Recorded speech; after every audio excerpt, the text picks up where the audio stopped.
Hello everyone, I am back for the video lecture. और आज हमने जिस चीज़ को डिस्कस करना है वो हमारे पास है participation and ergonomic approaches. Basically participation और ergonomic अप्रोचेस हमारे पास कुछ थियोरेटिकल अप्रोचेस होती हैं जिनको हम यूज़ करके एज अ थेरेपिस्ट जो है वो थेरेपेटिक प्रैक्टिस में कॉन्टेक्स्ट में डालते हैं। लाइक अगर पेशेंट हमारे पास आ रहा है तो हम सेफ टू वर्क कैसे जा सकते हैं। ठीक है, हमने लास्ट में इसको काफ़ी डिस्कस किया था, रिटर्न टू वर्क कैसे जाते हैं। तो रिटर्न टू वर्क सेफली कैसे जाते हैं, ये बेसिकली कुछ अप्रोचेज़ हैं जो हम यूज़ करते हैं। विद दैट ऑक्यूपेशनल ergonomics होती है हमारे पास। ठीक है, फिर हम इंजरी को प्रिवेंट करने की कोशिश करते हैं, फिर हम प्रमोट करते हैं ताकि हमारे पास वुमेन की परफॉर्मेंस भी इंक्रीज़ हो।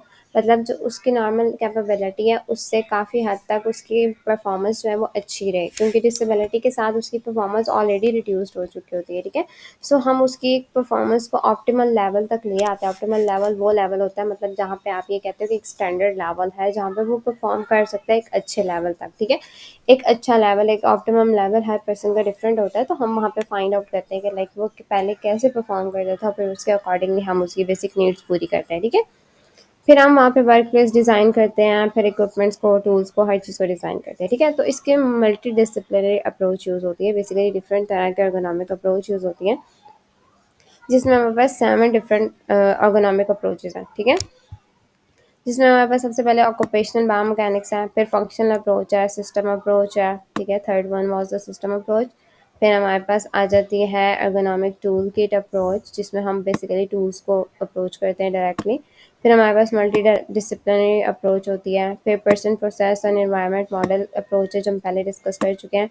फिर पार्टिसिपेशन, बेसिकली पेशेंट की इटसेल्फ पार्टिसिपेशन, वर्कर की इटसेल्फ पार्टिसिपेशनरी ergonomics पे बात करते हैं। ठीक है, तो ये 7 अप्रोचेज़ होती है जिन पे आप काम करके ना बेसिकली निकाल सकते हैं कि बेसिकली आप क्या करना चाहते हो। ठीक है, आप किस तरह से डिज़ाइन करना चाहते हो, ये हमें वर्कर को अपने साथ मिला के, एक ऑर्गेनाइजेशन को अपने साथ मिला के इस चीज़ पे डिपेंड देखना होता है कि बेसिकली ergonomics डिज़ाइन करने के लिए हमें क्या करना है। ठीक है, सो सारी अप्रोचेज़ को कंबाइन करके एक थेरेपिस्ट एक कॉन्सेप्चुअल फ्रेमवर्क बनाता है। ठीक है, ताकि वो हम अप्लाई कर सकें किसी भी वर्क प्लेस पे या client interaction, therapist interaction basically जो होता है ना वो अच्छा करके हम बेसिकली एट द एंड एक ऐसे ergonomic रिलेटेड एप्लीकेशंस निकाल सकते हैं, टूल्स इक्विपमेंट्स यूज़ कर सकते हैं जो उनके वर्क प्लेस को काफ़ी हद तक बेटर कर सकती हैं। ठीक है, ये सारी अप्रोचेज़ होती हैं ना, कुछ रिक्वायर करती हैं इन्फॉर्मेशन जो ह्यूमन की परफॉर्मेंस से हमें मिलती है, राइट इक्विपमेंट कैसे यूज़ करना है, कौन से टूल्स हैं, कौन से प्रोसेसेस हैं।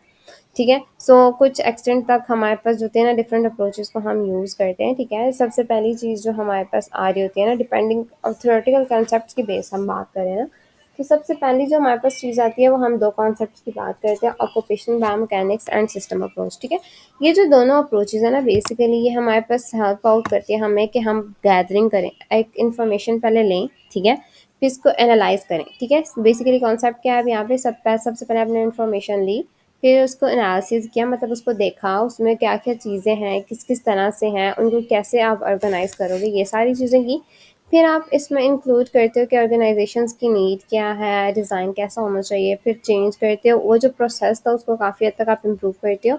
और फिर वर्क प्लेस की जो एक इंटरेक्शन था, इंटरफेस था, डिज़ाइन प्रोडक्ट था, वर्क प्लेस प्रोडक्टिविटी थी, वो सारों पे आप काम करके उनको इम्प्रूव करते हो। ठीक है, पहली चीज़ या पहली 2 अप्रोचेज़ होंगी। ठीक है, 7 अप्रोचेज़ पे हमने बात की।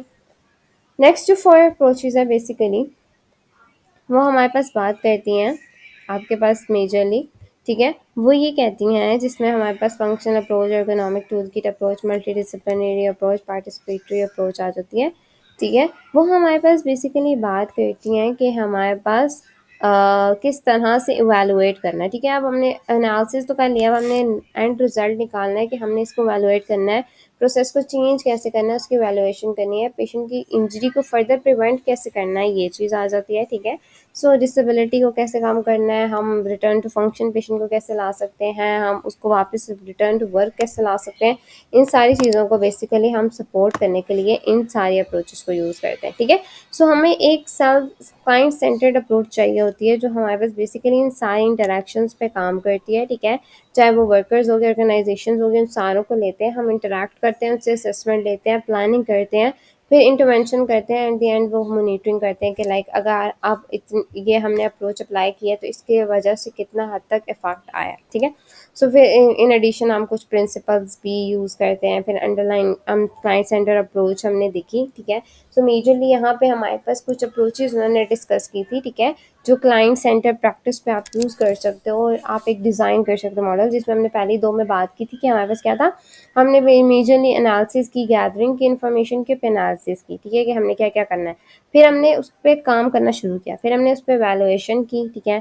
फिर हमने ये देखा कि हमने कौन से टूल्स यूज़ करने हैं, किस तरह से वो टूल्स डिज़ाइन होंगे, क्या क्या टूल्स चाहिए पेशेंट को, क्या क्या टूल्स चाहिए वहाँ पे वर्कर्स को, तो हम उसको डिज़ाइन करके फिर उसके बाद सारी चीज़ें कर दें। लेकिन ये मेजरली जो काम होता है अर्गोनॉमिस्ट का होता है, ठीक है। ये मेजर काम जो काम कर रहे होते हैं ना, ये सारी चीज़ें अर्गोनॉमिस्ट कर रहा होता है, ठीक है।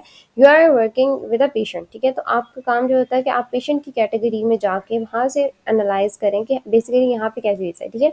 आपने ये देखना है कि इंजरी की प्रिवेंशन हो रही है कि नहीं। जो अर्गोनॉमिस्ट काम कर रहे हैं उसकी वजह से जो आपको पता है इंजरीज हो रही है, कार्पल टनल हो रहा है, या आप कोई भी और कंडीशन ले लो जिसमें बैक आ गया, ओ ए हो गया, आपकी ऐसी जो ऑक्यूपेशन रिलेटेड कंडीशन होती है जिसमें हमारे पास बेसिकली ये टाइटनेस आ जाती है, मायोफेशियल टाइटनेस आ जाती है, जिसमें मायोफेशियल सिंड्रोम कहते हैं। डिफरेंट तरह से आपने ये चीज़ें अप्रोच करनी होती है, तो आपने इन चीज़ों पे काम करना होता है, ठीक है।